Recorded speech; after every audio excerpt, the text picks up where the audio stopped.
Chers amis, bonjour. On se retrouve aujourd'hui pour un nouvel épisode de 100 bornes avec un abonné. Aujourd'hui, on a la chance de recevoir Jérôme, qui a une voiture dans une configuration que j'adore beaucoup, à savoir une 911-991 d'un superbe rouge. On y va.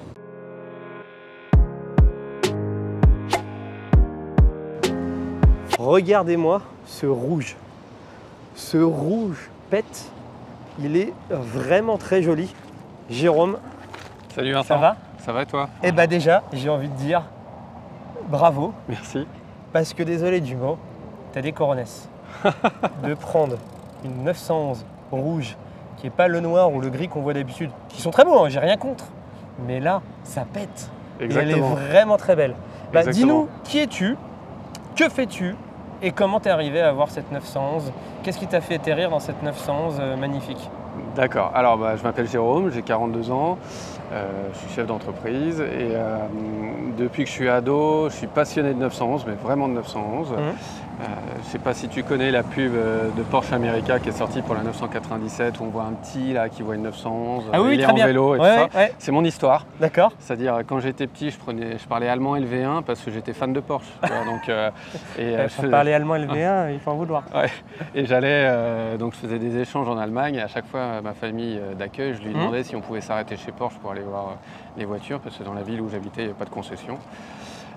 Donc vraiment grosse passion. J'ai failli franchir le cap vers 25 ans. À l'époque, les 3 litres 2 ça coûtait pas cher. Et puis j'avais pris une M3 E36 à l'époque. Et Super puis voiture. surtout j'avais une GT, donc série limitée, tout ça, super auto. Mais je m'étais toujours freiné, limité, je ne sais pas pourquoi. Et puis à 40 ans, je me suis dit merde, ça fait trop longtemps que j'en ai envie. J'en ai parlé à madame, et puis on s'est dit, allez, il y a un slot, les enfants sont petits, ils vont passer derrière, après ils vont grandir, ça ne marchera plus. Ce qui vous dit pas, c'est qu'il vit vraiment sa passion automobile, et c'est ça que en off, on a pris un petit café ensemble, et en fait, il vit sa passion automobile vraiment au quotidien, c'est-à-dire que cette voiture-là, c'est son délit. Exactement. Alors, tu l'as acheté, donc c'est un modèle de 2016, c'est ça que tu m'as dit? Ouais. Tu l'as acheté quand? Je l'ai acheté en mars 2021. Avec combien de kilomètres? Avec 11 000 km. Aujourd'hui, il en a combien? Elle en a 45 000. Donc un peu plus d'un an, Un an et un quasiment, trimestre. quasiment 2 ans, un peu moins de 2 ans. Non, 1 an et 3 mois. 1 an et 3 mois, Ouais. il a mis 30 000 km. 35 000, ouais. Eh ben, quelque part, alors pour la cote, c'est peut-être pas forcément le meilleur truc, Ouais, mais c'est mais en pas même grave. temps, quand on achète une voiture, c'est peut-être pour la rouler. Exactement. Et toi, tu la roules et tu la roules vraiment. Exactement. D'ailleurs, tu nous donneras une petite photo, parce qu'on a une petite photo de... Tu étais chez Kiloutou. Ouais, avec l'échelle sur le toit. Mais elle me sert, c'est mon daily, donc j'allais à la crèche avec, maintenant c'est l'école maternelle, Ouais. je pars en vacances avec, on part en week-end avec, je Ouais, vais tu fais chez comment? Leroy Merlin Comment avec. tu fais pour partir avec en vacances? Parce qu'il a 2 enfants, donc les enfants sont à l'arrière. Tu Ouais. mets où les valises Alors déjà, le coffre plus la plage arrière, on peut partir à 4 pendant 4 jours, ça tient. Ouais, mais Et j'espère si que tu on prends des va- vacances voilà. un peu plus longues que 4 jours. Exactement, et si on fait plus que 4 jours, je mets le coffre de toit. Ok. Voilà, donc coffre de toit, je mets le sapin à Noël sur le toit, enfin voilà, je la vis à fond, et je l'ai fait avant que les enfants soient trop grands et qu'ils passent plus derrière. Je te propose qu'on fasse un petit tour. Ouais. Explique-nous ce que tu aimes bien, qu'est-ce qui t'a fait craquer un peu sur le modèle. Bon, pour ceux qui nous suivent, vous savez que j'aime bien les 911, j'ai la chance moi-même d'en avoir une, mais pas forcément aussi belle que la tienne. Parce que le rouge est vraiment... Non, je suis jaloux du rouge. J'ai aussi le rouge, mais j'ai le rouge un peu moins bien. Ouais. Mais non, elle est très belle. Qu'est-ce que tu aimes sur ta configuration? Alors, c'est classique, mais je pense que tous les propriétaires de 911 diront que la version qu'ils ont, c'est celle qu'ils préfèrent. Donc, Et on n'en a pas parlé, c'est Ouais. une 991 phase 2. 2. C'est ça, carré RS. Ouais. Donc j'ai beaucoup hésité entre la phase 1 et la phase 2. Qu'est-ce qui t'a fait passer à la...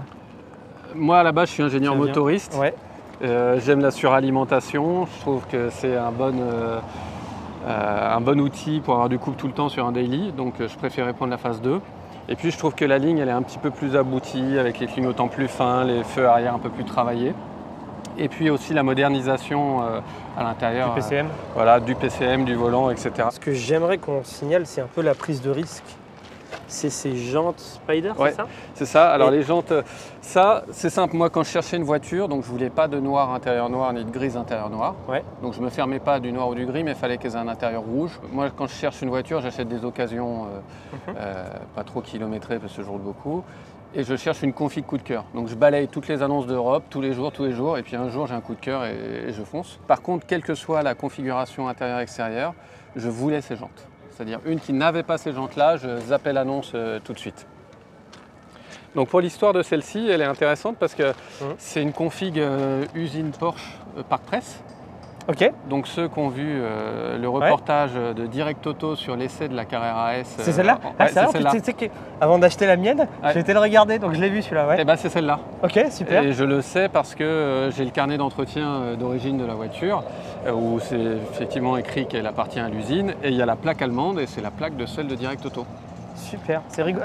En plus, ça fait un souvenir, c'est sympa Ouais, quand même. c'est ça, exactement. Alors on pourrait se dire elle a été maltraitée par les journalistes et tout, mais en fait l'usine l'a vendue, elle avait 3 ans et 2000 km, donc je pense que les Oui, journalistes, elle a pas été... ils s'en sont pas trop servis. Pour ceux qui veulent le suivre, on le voit pas tellement finalement, ça se faisait beaucoup à un moment donné, on le voit de moins en moins. En Et vrai, c'est je vais rigolo. l'enlever, je l'ai laissé juste pour aujourd'hui, je l'avais mis Voyez- parce que j'ai... Voyez Ouais. son Insta pour aller le suivre. Ce que j'aimerais qu'on regarde, Ouais. c'est le pot chromé que je trouve très joli, Ouais. qui va finalement assez bien avec la couleur rouge.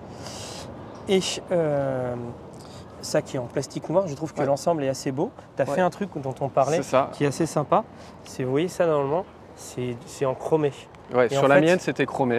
Ouais. Il y avait l'option noire. Mais de série, c'est en chromé. Ouais, de série, c'est chromé. Et du coup, j'ai acheté les logos en noir et j'ai un ami très doué de ses mains qui me l'a posé pour que ce soit vraiment parfait. Et je trouve que ça met bien en valeur. En fait, avec la grille ici Tout qui à est peinte en noir, je suis normand et le logo de la Normandie, c'est Personne quand n'est même, parfait, ça arrive. Ouais, mais c'est rouge. Je rigole, bien sûr. C'est rouge et jaune et ma voiture elle est rouge avec les Ouais. étriers jaunes.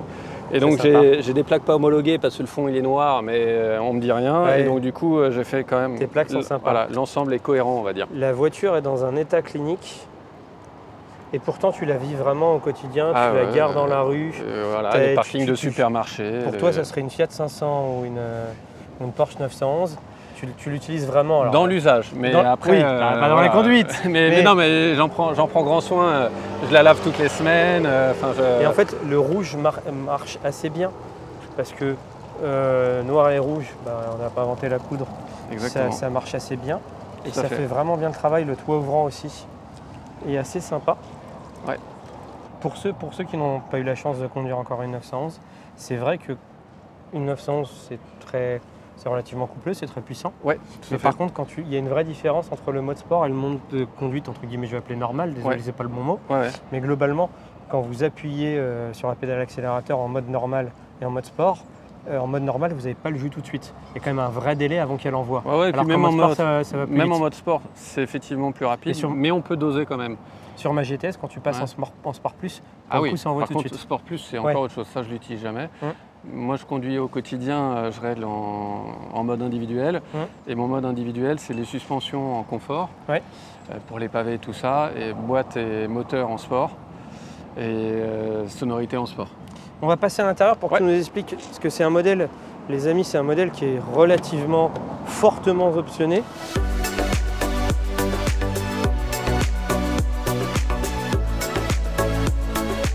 Ce qui est globalement rigolo chez Porsche, c'est qu'en fait, on juge les options d'une Porsche globalement à ici. Ouais. Et ça, c'est C'est assez vrai. commun au Porsche. Donc là, ce que vous pouvez voir, ça, c'est pas une option, mais c'est le béquet de sortie Ouais. du béquet arrière.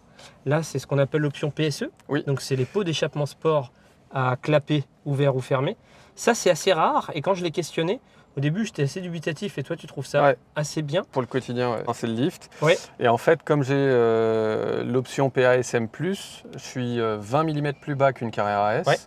Et en plus, j'ai une lame avant plus proéminente. Et au quotidien, le lift me sert sur les dos d'âne qui sont nombreux, mais aussi dans les rampes de parking. Pour éviter de frotter, c'est quand même pas mal, quoi. Tu me dis si je dis une bêtise. Donc, le PASM, c'est je ne me rappelle plus l'abréviation, mais c'est les suspensions sport pilotées. Exactement. Ouais. Donc globalement, ça te rajoute ce bouton-là pour Ouais. piloter les suspensions. Ça vient aussi avec un pack chrono sous vent. C'est oui, de série ça, ou c'est une option en plus? C'est ensemble, effectivement. Et là, vous voyez ça, c'est lié au ça s'appelle le PASM chez Porsche. Voilà, avec le pack chrono et sur la phase 2 avec le fameux la molette qui permet de régler les différents modes dans lesquels on roule et un bouton overboost où quand on appuie dessus, on a 20 secondes où la voiture se met en Sport Plus. En vrai, non. Moi, je l'utilise jamais. C'est gadget, je l'ai utilisé 3 fois au début. Ouais, pareil. Et quand on est en mode automatique, je trouve ça désagréable parce que ça tombe 3 rapports, ça se met à hurler, etc. Quand on est en mode manuel, ça ne sert pas à grand chose parce qu'il suffit d'appuyer sur la pédale à fond. Donc finalement, non, je ne l'utilise pas. T'as le pack cuir étendu? Exactement. J'ai l'intérieur tout cuir. Ce qui change la différence entre une phase 1 et une phase 2, du moins à l'intérieur, c'est qu'il y a un nouveau système de navigation, le PCM s'appelle chez Porsche de mémoire. Donc tu as l'Apple CarPlay. Et surtout, en fait, ce qui pour moi était vraiment un gros changement, c'est ce volant qui est beaucoup plus moderne. Tout à fait. L'ancien volant sport de mémoire, tu n'avais pas les boutons de régler le son, le téléphone, etc. Ouais. Et tu les as sur le nouveau volant sport. Exactement. Donc là, c'est le volant sport GT avec une jante un peu plus épaisse et un diamètre un peu plus petit que le volant de série. Et accessoirement, le mien est chauffant aussi. Ok. Donc il a ça aussi. Oui, ce qui est marrant, c'est pour celui qui ne connaît pas, il faut trouver où est le bouton. Et le bouton, il est derrière là. Ouais, le bouton, il est juste là. Je ne sais pas si vous le voyez. Bah, là, vous le mettez. Voilà. Et donc ça vous met un petit affichage là. Et là, vous l'enlevez, c'est désactivé. Exactement. Ce que je te propose, c'est qu'on aille faire un tour. Ouais, avec plaisir. Alors moi, j'ai une particularité, c'est que je la conduis toujours en manuel. Ok. Voilà, donc je passe toujours le mode là à gauche, sauf dans les bouchons. Ok. Et donc, en plus, j'utilise pas les palettes. Les palettes, je les utilise que sur une route de montagne. Ouais. Donc, dans la vie de tous les jours, je passe mes rapports comme ça. C'est rigolo ça. Ouais. C'est le plaisir. Parce que j'ai rarement. Oui, mais alors, des gens qui conduisent en manuel, j'ai vu, en général, ils utilisent les palettes. Non, moi j'utilise le levier, je sais pas, je suis de l'ancienne école. Mais moi, c'est que ça me manque les nouvelles voitures où il n'y a plus de. J'ai fait mes armes en Super 5 GT Turbo. Donc voilà, je passe comme ça. Et puis par contre, dès que ça freine devant moi, j'arrive là, tu sais, sur la 86, boum, je vois des bouchons. Paf, tout de suite, je remets en drive. Et puis comme ça, je la laisse gérer. Alors j'ai l'option, tu sais, avec le régulateur adaptatif et pourrait presque conduire toute seule le bouchon. Tout à fait. Je l'utilise jamais. Je sais même plus comment on l'active, ça m'intéresse pas. Ouais. J'aime pas ces gadgets-là. Elle est dedans. Enfin, c'est dedans parce que c'est de l'occasion, mais que j'achète. Mais en fait, je le mettrais pas si je configurais quoi. Pour la revente aussi, c'est les options que les gens cherchent, donc c'est pas. Peut-être. Allez, on y va. On est parti. On est parti.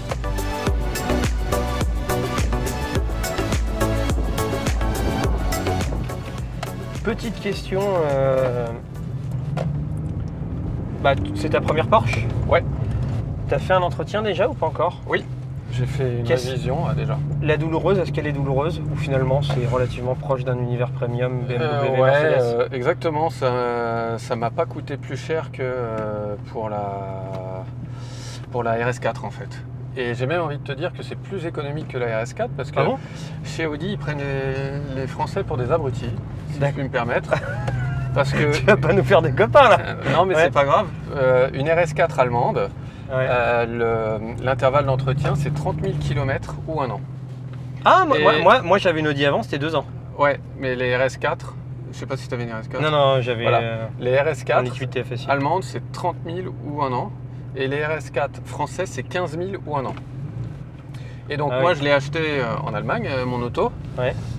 Donc elle était configurée 30 000 et 1 an. J'ai fait l'entretien et ils me l'ont repassé en 15 000 et 1 an. Ah oui. J'aurais dit les gars, moi je roule 30-40 000 par an. Je vais venir, voilà.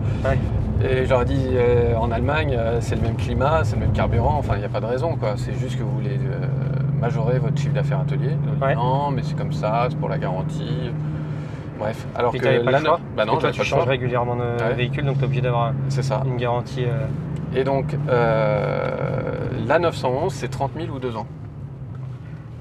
Ce qui est agréable pour toi qui conduis en manuel. Du coup, quand je rétrograde, j'ai le petit coup de. Exactement. Je ne sais pas si vous l'avez perçu. Et donc, la 911, c'est 30 000 et 2 ans. Et donc, du coup, la révision, c'est à peu près le même budget. Il faut compter quoi? La grosse révision, c'est légèrement en dessous de 2000. Ouais, 1500. Ouais, c'est 1500 en Ile-de-France et puis 1000 la petite. La grosse révision, c'est celle de 4 ans, pour ceux qui ne connaissent pas. Et la petite révision, c'est celle de 2 ans. Exactement. Et donc au final, ça devient plus économique. C'est surprenant, hein, mais comme on va 2 fois moins souvent au garage, ça pétarade un peu. Le son est vraiment agréable. Là, ce que vous voyez, c'est pourquoi on entend un peu plus de bruit. C'est que tu dois être probablement en mode sport. Je suis en mode individuel et donc du coup, j'ai l'échappement ouvert. Exactement. Mais on peut... Non, le bruit est honnêtement pas... En fait, vous avez un beau bruit, il n'est pas dérangeant. Ouais. Et c'est assez sympa. Et les week-ends, tu vas te faire plaisir quand tu pars. Exactement. Un peu en profiter. Ouais, tu vas aller à gauche. J'adore ce bruit-là, comme ça, les petits... Quand ça pétarade un peu, désolé, ça fait peut-être beauf, mais moi j'adore. Ouais, la phase 2, elle a été beaucoup critiquée par les puristes qui disaient qu'elle avait moins de bruit que là. Qu'elle avait moins de bruit que la phase 1. Objectivement, moi, pour une voiture de tous les jours, je trouve ça parfait. Plus, ça pourrait être gênant. Donc, il faudrait... Enfin, j'ai pas possédé de phase 1, donc je peux pas comparer dans mon quotidien. Mais je ne comprends pas forcément cette levée de bouclier qu'il y a eu quand elle est sortie en disant qu'elle était à faune. Alors, moi je viens, donc pour ceux qui n'ont pas vu toutes les vidéos, j'ai la chance d'avoir un peu la même modèle que la tienne mais en GTS, une rouge aussi. Et je dois reconnaître que je venais d'un Boxster S980. Si tu la mets pas en mode sport, le bruit est quand même vraiment plus discret. Mais dès que tu la mets en mode sport, les pots ouverts, là entre guillemets, tu as le bruit d'une Porsche que tu attends d'une Porsche. Et donc je pense que ceux qui critiquent, c'est quand ils la conduisent en mode normal et qu'ils n'ont pas l'option échappement sport, qui pour moi est l'option indispensable. Pour moi, en tout cas, il ne faut jamais acheter une Porsche, mais quelle que soit la Porsche, désolé, c'est que ma recommandation, il ne faut jamais acheter une Porsche sans l'échappement sport. Ça, c'est le talent de toute façon des constructeurs allemands, de faire des options où il n'y a pas de modèles qui ne l'ont pas. Ouais, tout à fait. On n'en voit jamais des 911 sans échappement sport. On va se refaire le tour et se garer comme tout à l'heure.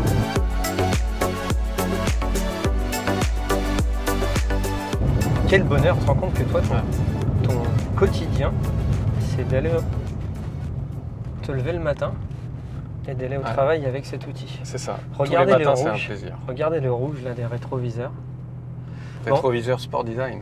Ouais, qui sont vraiment très jolis, qui donnent un look agressif au véhicule. Merci beaucoup de nous avoir fait profiter de ta jolie configuration. Avec plaisir. Je salue la prise de risque parce qu'on voit des grises, des noirs. Et honnêtement, elle est superbe.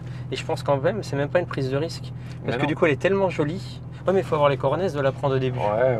Et il faut se faire plaisir. Exactement. Et elle est tellement jolie que celui qui la verra, il en tombera à mon avis amoureux. Et donc du coup, ça se revendra facilement.